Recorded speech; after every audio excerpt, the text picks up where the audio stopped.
उठाएंगे, ऊंचा उठाएंगे, तो खुदा आपको भी आशीष देगा और आपको ऊंचा उठाएगा। वचन निकालिए यूहन्ना 12:32। यूहन्ना 12:32।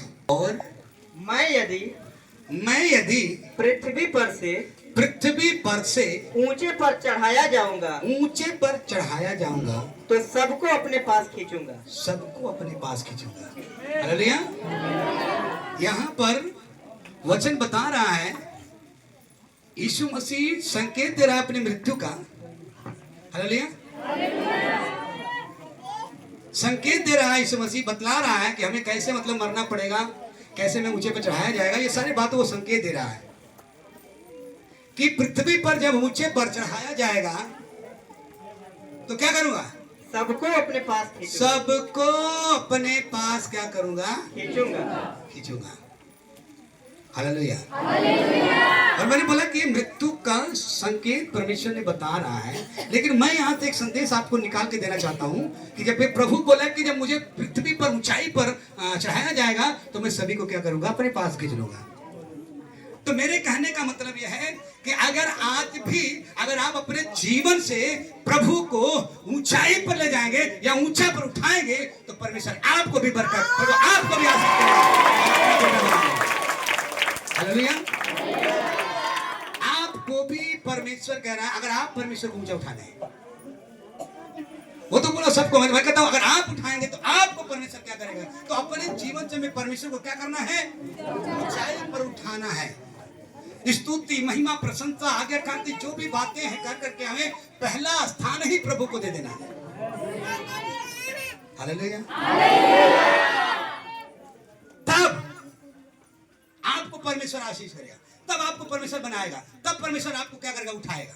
जब परमेश्वर को आप ऊंचाई पर उठाओगे इस पृथ्वी पर, क्योंकि बाइबल बताती है, बाइबल में लिखा है, यीशु मसीह ने खुद बोला है, जो लोगों के सामने कोई मान लेगा मुझे, क्या? जो लोग मनुष्यों के सामने मुझे मान लेगा उनको, मैं भी उनको स्वर्ग में अपने सरदूतों के सामने।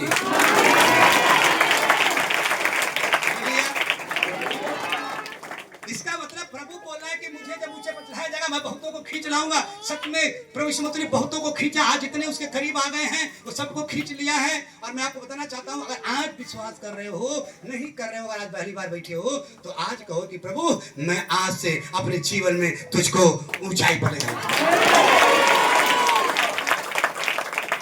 हमें कहीं भी यीशु मसीह का नाम लेने से शर्माने की जरूरत नहीं है।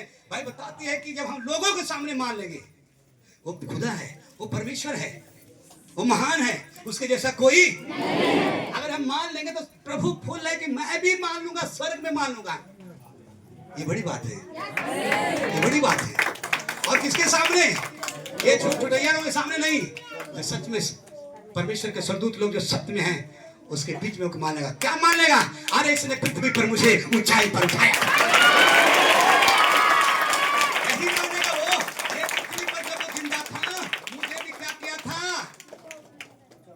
ऊंचा उठाया था, मान लिया था, ये हमको ऊंचाई पर रखा था, मतलब पहला स्थान हमको दिया था, बाकी सारे चीज को पीछे रखा था। यही हम बताना चाहते हैं, उठाएं अब परमेश्वर को अपने जीवन में।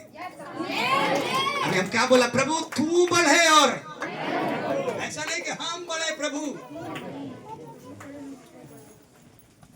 प्रभु को बढ़ाना है और अपने जीवन से बढ़ाना है। प्रभु को पहला स्थान देना है, प्रभु की महिमा करना है। भवन में या जितनी भी बातें हैं कि सब काम को जब हम करना शुरू करते हैं तो परमेश्वर, मैं दावा के साथ कह रहा हूं, खुदा बना आपको ऊंचा उठाएगा, आपको बरकत देगा, आपको आशीष देगा और आपको छोड़ेगा कभी नहीं। हालेलुया। तो आइए हम आपको दिखाते हैं, से लेकर के 18 तक पढ़िए। सद्रक, मेशक और अबेदनगो ने राजा से कहा, हे नबूकदनेस्सर, इस विषय में तुझे उत्तर देने का हमें कुछ प्रयोजन नहीं जान पड़ता। हालेलुया। यहाँ का बैकग्राउंड थोड़ा जान लीजिए। यहाँ का बैकग्राउंड ये है कि उस शहर में, बेबीलोन शहर में एक आज्ञा निकली कि राजा से कहा कि एक बहुत बड़ी एक मूर्ति बनाई गई, उसको चौराहे के सामने रखा गया और ये फरमान जारी हो गया कि जब ये बजेगा तो सभी को क्या करना है, घुटना को टेकना है। तो ठोक दीजिए जगह तेरे आगे। बाजा बजने लगा, भाई बताते कि सारे के सारे ने घुटना क्या कर दिया, टेक दिया, लेकिन 3 जन घुटना नहीं टेके। और जब 3 जन घुटना नहीं टेके तो राजा साहब झुंझुना उठे, राजा साहब थोड़ा वो हो गए और सब लोग बोले कौन लोग हैं जो 3 लोग हमारी बात नहीं माने, ये कौन लोग हैं? तो कुछ लोग बोले जिसको आप गुलामी में लेके आया है ना वही लोग हैं जो तू कह रहा बात नहीं मान रहे हैं। उनको बुलाया गया, तब राजा सवाल कर रहा है, तब ये तीनों जवाब दे रहे हैं, हे राजा इस विषय में तुम्हें उत्तर देने का मुझे कोई प्रयोजन जान नहीं पड़ता। आगे। हमारा परमेश्वर। ओ जोर से बोलो हालेलुया। अरे आप भी कहो हमारा परमेश्वर। सब बोलो हमारा परमेश्वर, जिसकी हम नित्य उपासना करते हैं। कब करते हैं? कुछ लोग खाली संडे को करते हैं। उसकी महिमा, उसको ऊंचा उठाते हैं, उसको बड़ाई करते हैं। मैंने एक बार क्या बोला था कि सरदूत जा रहे हैं, मान के चलो कहीं, मैंने बोला था ना सरदूत अगर जा रहा है, आपका सरदूत है या कहो सरदूत जा रहे हैं, रास्ते से गुजर रहे हैं और आपने वहां पे क्या कर रहा है, तेरी जब ये बात कान में पड़ेगी सरदूत को तो बोलेगा कहाँ हो रहा है, परमेश्वर का नाम ऊंचा हो रहा है, वो तुरंत वापस आ जाएगा। हालेलुया। वो रास्ता जा रहा है पकड़ के, लेकिन जब ये ऊंचाई उठाएंगे ना तो बोलेगा कौन है, कहाँ है, कौन है, परमेश्वर ऊंचा उठा रहा है, मुझे भी उधर जाना है, वो तुरंत वापस आ जाएगा और वो भी कहेगा करूं मैं तेरी स्तुति आराधना, करूं मैं तेरी स्तुति आराधना, तूने दुनिया को बनाया सृष्टि करता प्रभु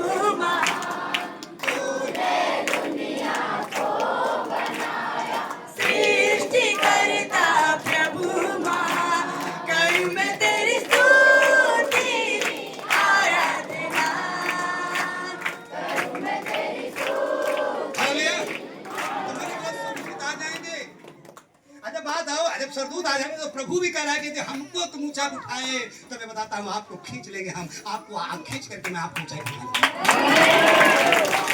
तो इसलिए जब ये लोग बोले राजा साहब कोई उत्तर देने का प्रयोजन नहीं है, जान पड़ता है, और तब हमारा परमेश्वर, इन्होंने जवाब दिया मेरा परमेश्वर जिसकी हम उपासना करते हैं, जिसका हम नित्य उपासना करते हैं, वो हमको उस धधकते हुए भट्टे की आग से बचाने की शक्ति रखता है। यहाँ तो कितने का विश्वास पता नहीं काम करिए कि ना करिए। आए तो गईले है, कुछ लोग आकर के घर ही रहते हैं, जब समस्या पड़ेगी तो दिखाई देंगे, बोलेगा विश्वास है करत है ही, तो प्रभु बोलेगा हमको पता है क्या विश्वास कर रहे हो, तुम भवन तो दिखाई नहीं दे रहे हो। आज प्रभु से नजर है कि नहीं? चाहे किसी भी क्षेत्र में हो आपको कहना यीशु हम आपको ऊंचा उठाएंगे। और शद्रक मेशक यही ने कहा कि जिसकी मैं नित्य उपासना करता हूं वो मुझे आग के भट्ठे से बचाने की पावर रखता है। आगे। वरन हे राजा वो हमें तेरे हाथ से भी, वरन तेरे हाथ से भी छुड़ा सकता है, परंतु तेरे हाथ से भी छुड़ा सकता है, उसको कॉन्फिडेंस है, विश्वास है। हालेलुया, विश्वास है। आगे। परंतु यदि नहीं तो हे राजा तुझे मालूम हो कि हम लोग तेरे देवता की उपासना नहीं करेंगे। हालेलुया। और न तेरी खड़ी कराई हुई सोने की मूर्ति को दंडवत करेंगे। सोने की मूर्ति को दंडवत ना करेंगे। ये तीनों वो है, उस समय की बात है, सब घुटना टेक दिए, लेकिन ये 3 घुटना नहीं टेके। बोले बचा सकता है परमेश्वर हमको, लेकिन सुन ले राजा, गुलामी में तो है तेरे, लेकिन हम ये वाला काम नहीं करेंगे। जो से बोला हालेलुया। सोचो बाकी लोग होते तो क्या करते, मुझे नहीं मालूम। अगर आप होते तो क्या करते? कुछ लोग फंस गए ऐसे ही, वो हॉस्पिटल में भर्ती हैं। फोन आया, भैया बहुत दिक्कत हो गया, पता नहीं चला क्या है, सब कुछ हो रहा है, कुछ निकल ही नहीं रहा है। हालेलुया। तो देखो अब यहाँ पर आगा, अब यहाँ से हम पूरा नहीं पढ़ पाएंगे और हम आगे पढ़ेंगे 24 से लेकर के 25 तक पढ़ी। क्या वो लोग नहीं किए, आगे क्या लिखा है? तब नबूकदनेस्सर राजा अचंभित हुआ। राजा क्या हो गया? अचंभित हुआ और घबरा कर उठ खड़ा हुआ। क्यों घबरा कर खड़ा? क्योंकि ये जब नहीं सजदा किए ना, तो ये तीनों को एक आदेश निकला था कि आग के भट्ठे में क्या कर दिया जाएगा? झोंक दिया जाएगा। और बाइबल बताती है झोंकने वाले सब क्या हो गए? मर गए। लेकिन ये तीन लोगों को आग में फेंका गया। तो राजा देख करके अचंभित हुआ और क्या हुआ? और अपने मंत्रियों से पूछने लगा, क्या हमने उस आग के बीच तीन ही पुरुष बांधे हुए नहीं फेंका था? उन्होंने राजा को उत्तर दिया, हाँ राजा, सही बात, हम लोग तो तीनों को फेंके थे। फिर उसने कहा अब मैं देखता हूँ कि 4 पुरुष आग के बीच गोला में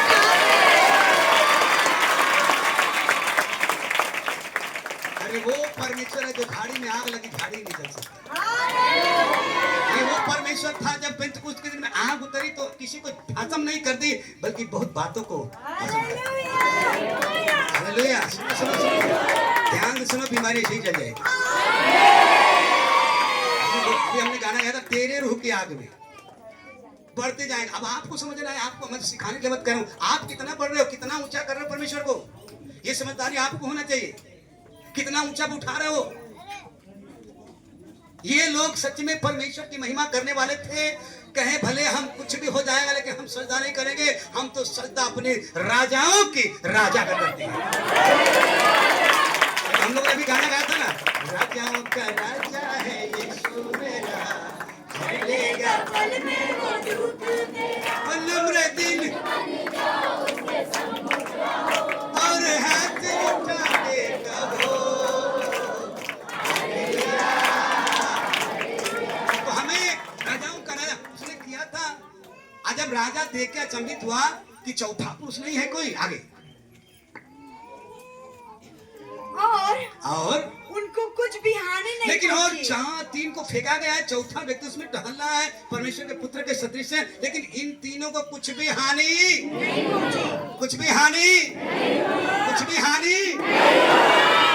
मैं आपसे बताना चाहता हूँ, जितने बैठे हैं नए पुराने से जो भी, अगर यीशु मसीह को अगर आप ऊंचाई को उठाओगे, मैं भी घोषणा कर रहा हूँ, एक भी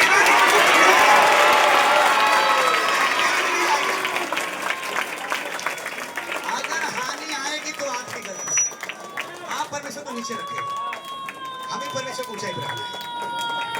ये तीनों ऊंचाई पर रखे, कुछ भी आग का हानि नहीं। और चौथे पुरुष का स्वरूप ईश्वर के पुत्र के सदृश है। ईश्वर का पुत्र के सदृश है। वो परमेश्वर आया, अपने दूत को भेजा, लेकिन वो बताया जा रहा है, उपमा दिया जा रहा है, पुत्र का आगे एक दिन पुत्र बन के आएगा। आमीन। आगे 28 तक आपका फिर नबूकदनेस्सर उस धधकते हुए भट्टे के द्वार के पास जाकर, जोर से हालेलुया। कौन? नबूकदनेस्सर राजा ने उस धधकते हुए धधकते हुए भट्टे की द्वार के पास जाकर कहने लगा, हे सद्रक, मेशक और अबेदनगो, हे परम प्रधान परमेश्वर के दास, हे परम प्रधान परमेश्वर के दासों, निकल कर यहाँ, आप लोग निकल कर यहाँ आओ। जब उनको पता था कि फेंकने वाले तो जली गए थे, अब अगर हम जाएंगे निकालने तो हम भी चले जाएंगे, इसलिए आप जिसकी कर रहे तो परम प्रधान के सेवक लोग, अब आप ही निकल के आ जाओ।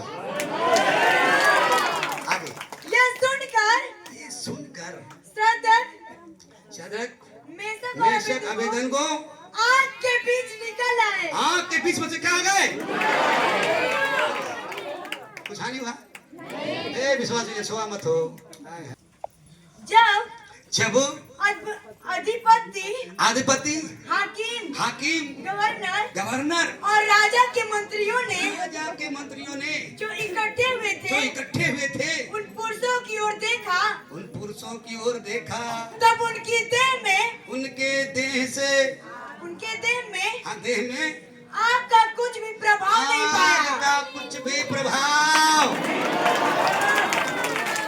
तो आग एक ऐसी चीज है कि सबको जला देती है, लेकिन जब इसको आग का कोई प्रभाव नहीं पड़ा ना, और उनके सिर का ना तो उनके सिर का सिर का